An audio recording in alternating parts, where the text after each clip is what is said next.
Okay, si Direk Airy naman. Direk, 5 breakups in a romance. Saan mo naman nakuha yung inspirasyon dun sa storya mong ito? Meron ka bang peg ng mga tao? O is this coming from your personal experiences as well? Paano ba nabuo yung storya ng pelikula? Sige, Direk. Syempre nung pandemic, 'di ba, parang walang ginagawa, ganyan. So parang nag-isip ako ng mga kwento, ganyan. Tapos parang sa mga love stories na nagawa ko, parang wala na akong alam na ikwento pa. So parang naghahanap lang ako ng challenge how to tell love in a different way again. And then parang may nabasa akong essay na tungkol sa mga klase ng breakup na pwede palang may definition yung kada breakup, kung anong klaseng breakup to. May breakup na masama, may breakup na okay, ganito. So parang challenge ko lang yung sarili ko on how to tell this story in a different way, in a different structure. So actually pinahirapan ko lang yung sarili ko. Kasi I tried na ipasulat siya sa iba, pero parang hindi, babalik pa rin siya sa akin. So parang yun. So it's more of a challenge for me. Kung ano ba yung pwede kong sabihin pa at ibigay pa. So yun. Sige, Direk, since nandito na tayo, pinag-uusapan na natin yung mga experiences mo and of course how you came up with this story. Nabanggit mo na rin yung mga pelikula mo dati. You've created amazing films in the past. You've directed great shows in the past as well. How does this differentiate from your previous work? Etong pelikulang to. First time na within the relationship na yung kwento. Meron pa ring meet cute sa simula, pero it's more on the parang dissection ng couple. Dissection ng ano yung nangyayari sa loob ng relasyon, ano yung epekto ng mga tao sa labas sa relasyon, mga ganon. 'Di ba? Parang hindi lang dalawang tao kasi nasa isang relasyon, syempre. Hindi lang sila yon. Kahit na sila pa rin yung decision makers, merong effect ang friends, ang family, ang bansa sa isang relasyon. So, yun yung trinay naming i-encapsulate here. And also playing with the narrative na hindi siya traditional, linear structure. So may mga flashback. Hindi naman flashback, but okay. it's just a different structure na na sana magulat sila. Okay. Ako na-excite na ako dito. Sige, let's go to Julia here. Julia, it's been a while since you last made a movie. You last filmed a movie. Okay, because we know you're very meticulous with the projects that you do. Di ko naman tatanungin kung bakit, pero anong naramdaman mo, nagagawa ka ulit ng pelikula, tapos ito pa yung movie, 5 breakups in a romance. Sa banggit ni Direk, it's very unconventional. In terms of structure, it's unconventional, and this is your return to the big screen. Siguro I can say, challenging to sa akin. Yun yung sinabi ko sa'yo, Direk, diba? Kasi, bigyan mo ko ng nanay role, bigyan mo ko ng asawa na ganito, asawa na ganyan. Okay parang medyo nasanay na kasi coming from 16 years old, nag-play na ako ng may asawa, ganito. Parang nakasanayan ko na po siya eventually. Pero eto kasi, parang magtatakal ka sa relationship and love, medyo overwhelming for me. And challenging siya in a way kasi hindi ko pa ito nagagawa eh. So parang ako din, personally, napupush ako kung paano ko siya gagawin and na-excite ako every time kung ano yung mangyayari for that specific moment. Kasi talagang clueless ako. Hindi siya yung tipong pupunta ako sa set na parang in a way planado ka na or alam mo na yung gagawin mo kasi medyo sanay ka na.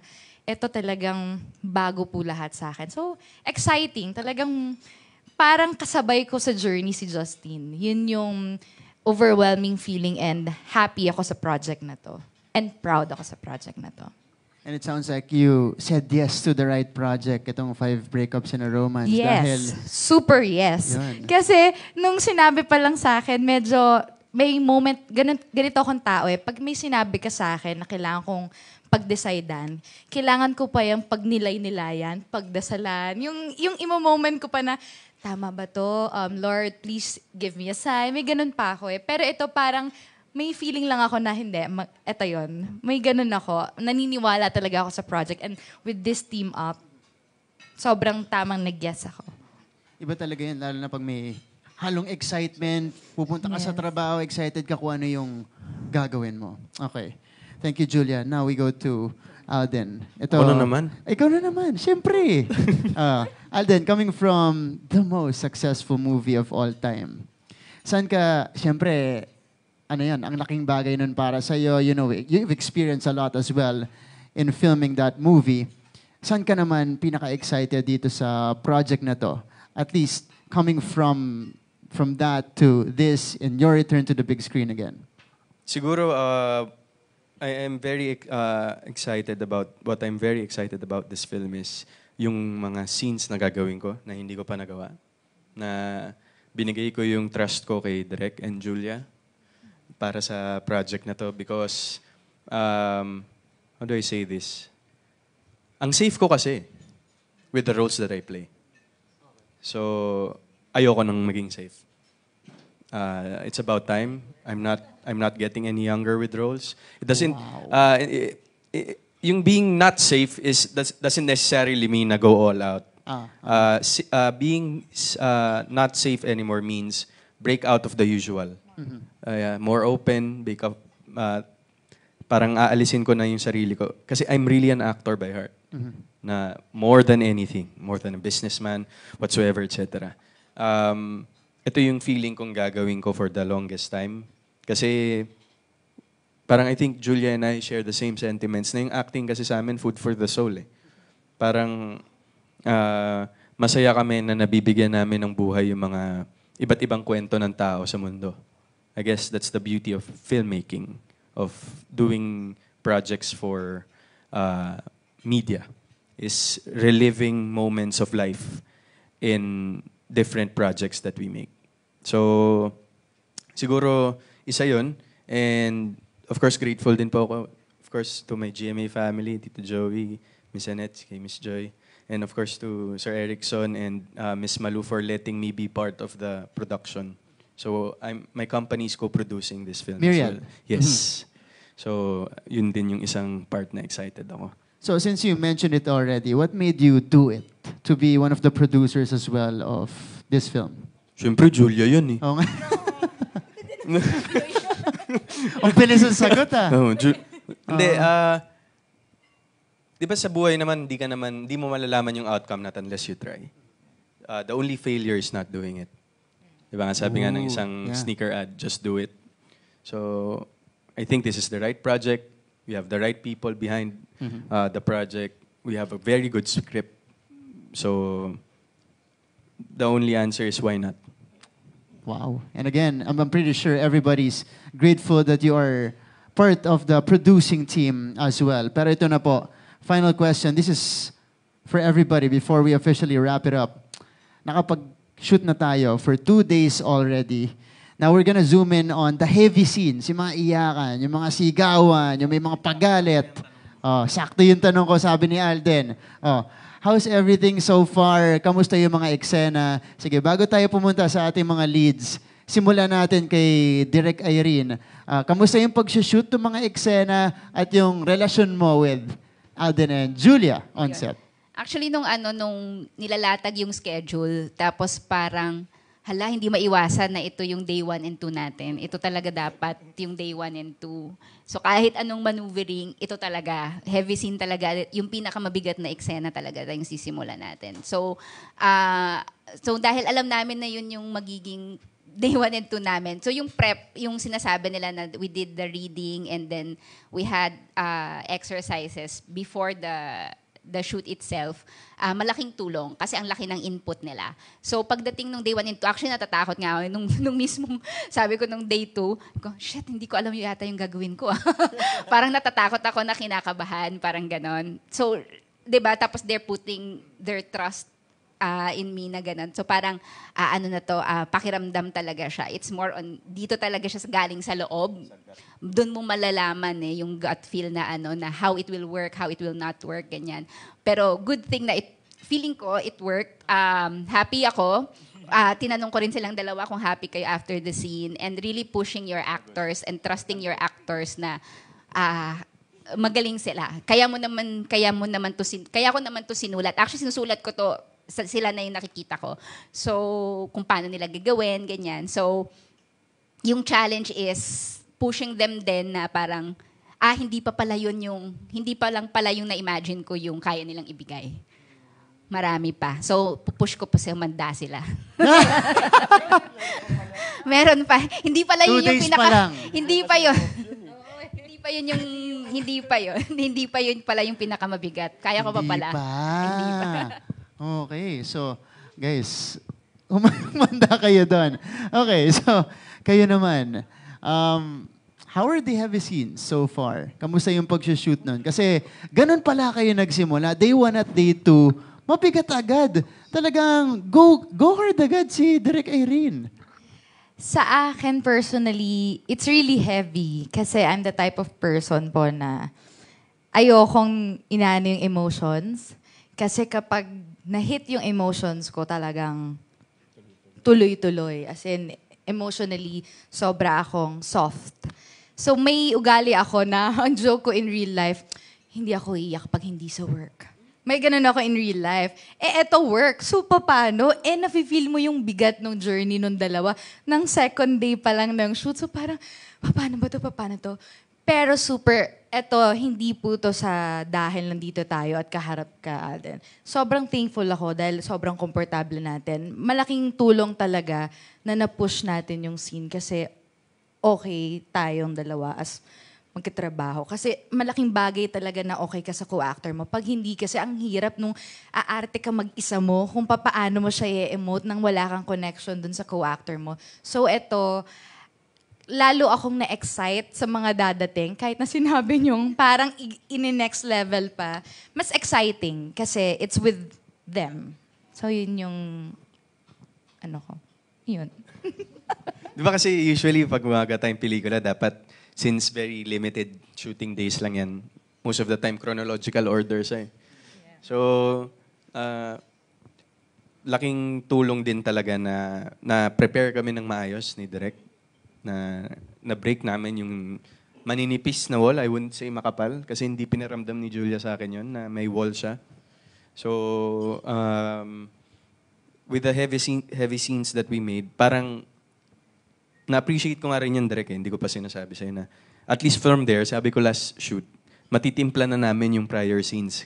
Kasi parang yung scene na yun, isa sa mga peak ng relationship na yun yung isa sa mga confrontations, one of the confrontations. So alam na namin kung paano namin titimplahin yung other scenes. Nakatulong din siya, Direk, in a way. Yun yung good side nun. Ginawa na namin yung break-in prior to shoot. Pero kasi ako malalaman kong nagawa ko yung scene ng maayos pag pagod na pagod ako. Pagod na pagod kami nung gabing yun. Kasi ibig sabihin, binuhos nyo lahat. Binuhos namin lahat. Yes. And I feel like, yung Direk, ba't nyo naman kasi pinagod Pinapahawak na kami ni Direk ng yelo nun para magising kami. Napa-midnight snack eh. Napa-midnight snack. No, but I feel like yung ganyang klaseng relationship between co-actors, kailangan yan lalo na kapag ganito kabigat yung pelikula, yung para magkaroon kayo ng seamless give and take at saka mapagbigay kayo pareho. Okay. Masarap din siguro talaga pag kaibigan mo yung director at saka yung co-actor. Yun. Madali, lahat. Walang arte. So talaga, dream team. Yes. Ito, 5 breakups and a romance. Okay. So before we officially wrap up our line of questioning here, mensahe muna para sa mga viewers natin because we have fans watching us from the online world. Nandiyan tayo sa GMA Network, Cornerstone Entertainment, GMA Pictures na Facebook pages. I'm sure they want to be hyped up for this particular film. Go ahead, Direk. Sana pag nabuo na namin ito, sana excited din kayo kasing excited namin na makita si Alden at si Julia sa isang pelikula na yes, tungkol siya sa pag-ibig, tungkol siya sa breakup, pero dahil kanina parang mabigat ba tong pelikula na to? Ganun ba to kabigat? Siya, nakangiti ka pa rin. Promise. Huwag kayong masyadong magsaksak ng puso ninyo dyan, guys. Yan. Pero saksak puso, tulo ang dugo. Mapapatext ka lang sa ex mo. Mapapatext ka sa ex, sabihin mo, siguro. balikan na tayo. Balikan na tayo. Or pag sige, maghiwalay na lang kayo. Yun yung magiging reaction. Very extreme. Extreme. Grabe. Okay. Pero pwede rin siya sa mga walang relasyon na. Pwede rin. Para may preview na kung ano. Kung single ka, gusto mo ba talaga to? Yun. Gusto mo bang pasukin to o single ka na lang? So yeah, it's for all ages from Gen Z to kahit yung hindi na millennial. Kayang-kaya pang makarelate kasi very naman yung pelikula, tungkol talaga siya sa hirap at sarap ng may kasama ka. Ang relasyon. Yung Okay, kung di pa kayo ma-hype doon, ewan ko na lang. Okay, Alden and Julia, message to our viewers. Siguro, sometimes kasi whenever we watch movies, ang nakikita kasi natin is small peaks of reality. Sinisilip natin yung realidad ng mga kwento na nakikita natin sa pelikula. So with this film, I think we're gonna showcase you the reality of what really love is. Hindi to yung typical love story na puro yung journey na nagkakilala, tapos naging sila, nag-away, naghiwalay, pero sila pa rin sa ending. So, hindi mo siya makikita as a linear narrative. Hindi mo aasahan yung mga mangyayari sa film. It's based on how I read it. So, what we can promise everyone who's watching and everyone who's here is we're gonna give you the reality of love between partners. Ano ba talaga siya? Pag pinasok mo ba siya, ano ba siya? Pag nandun ka na, makikita mo ba yung sarili mo? And pagkatapos nun, and after that relationship, pag nasa labas ka na, masasabi mo ba na masaya ka sa sarili mo na wala ka na sa ganun setup? Those kinds of scenarios. Lalim. Oh, Malalalim, Julia. no? Lalim. Siguro, syempre, bukod dun sa sana makasama namin kayo sa panonood nito, siguro, ma-inspire din kayo. Bukod dun sa realization, ma-inspire kayo sa magic ng love. Kasi ang love naman, hindi naman yan laging up. Hindi rin naman yan laging down. So, it's a matter of how two people work things out. So, kayo talaga as yung partner nyo ang mag-work ng bagay-bagay. So, kung ikaw willing ka to fight for your partner, then go. That's the magic of love. So, yun yung film na to. Beautiful parting words dito po sa ating Q&A. Palapakan po natin, Direk Irene! And of course, Alden and Julia, the stars and of course the director of 5 Breakups and a Romance. Maraming salamat po to our online audience. Thank you so much for joining us here. I'm sure nabitin kayo at na-hype up at the same time. But at this point, before we officially end the program, let's invite the president of GMA Films Incorporated, Attorney Annette Gozon Valdez, Sir Joey Abacan, GMA's first vice president for program management, and the vice president of Cornerstone Entertainment, Sir Jeff Vadillo, to say some words before we proceed to our photo op. And of course, we'll stand with our cast and director.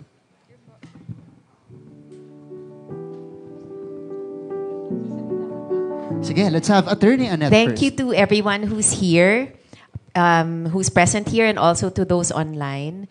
We are very, very excited for this project. Actually, parang dream project to. Talagang everything in God's time. Ang tagal-tagal na namin talagang gustong makatrabaho ang The Malu Santos. And now, finally, di ba, it's come true. Also kay Direk Irene, alam niya to, mga more than 5 years ago, ang talagang naghahanap kami ng project na magawa together. And now, finally, the perfect material has come with the perfect cast. Dalawang napaka-talented and beautiful individuals, both inside and out. So, we're very, very excited for this project. This is also the first time we're co-producing with Cornerstone, we've been working closely together in other projects naman, especially in Sparkle. And of course, ito yung first time ng Myriad production. So maraming firsts rin dito. This is the first time that we're able to work with Miss Julia Montes. So that's also an honor for us. So we'd like to thank everyone again and sana nga abangan itong movie na ito. So yun. Thank you very much. Sir Joey. Okay, salamat ho sa pagdating ninyo dahil ang tagal namin gustong gumawa ng pelikula. And nasabi ni Annette, isa sa mga idols namin na sa paggawa ng pelikula, kasama na namin ngayon. Malu, magkasama na tayo. And of course, tuwan-tuwa kami dahil si Erickson and si Jeff is actually going to be working with us. Also with Alden, who has grown up with us. And Julia, marami akong tanong sa'yo, pero hindi mo pa sinasagot, di ba? Pero okay lang. And of course, Irene, we'd like to, please pray for this movie. We really want to offer this masterpiece to you guys again. Hopefully, when we show the movie, latter part of the year, no? Hopefully, latter part of the year, we're going to have another blockbuster. Sana po this time, this is going to be one of the stars that's going to happen for the movie industry. Jeff? Actually, nung una namin nabasa yung script, even the concept and the script of Direk Irene for this project, sobrang masasabi namin na this is actually one of your best scripts to date. That's how we saw it. It's really beautiful. A clear sign of growth, and nung nabasa namin siya, we know that this is in keeping with our vision in Cornerstone and CS Studios, which is really to provide entertaining and inspiring content to Filipinos and beyond. So we are so excited for this project, at lalo't lalo na ang gaganap ay two of the best actors of their generation, si Julia and Alden. Magandang script, magaling na aktor. Wala na kaming hingin pa. The best partners. We have GMA Films, Miss Annette, of course, Sir Joey, Miss Joy, the legendary Tita Malu Santos, haligi ng pelikulang Pilipino. Lahat yan ay isang malalaking pagkakataon sa amin, malaking opportunity sa amin to create stories that would appeal to a bigger audience with bigger resources, bigger partnerships, the best creatives, and the best actors. Alam ko na makaka-create kami ng isang movie na hindi makakalimutan. So yun, we're excited to show it to you kapag gawa na.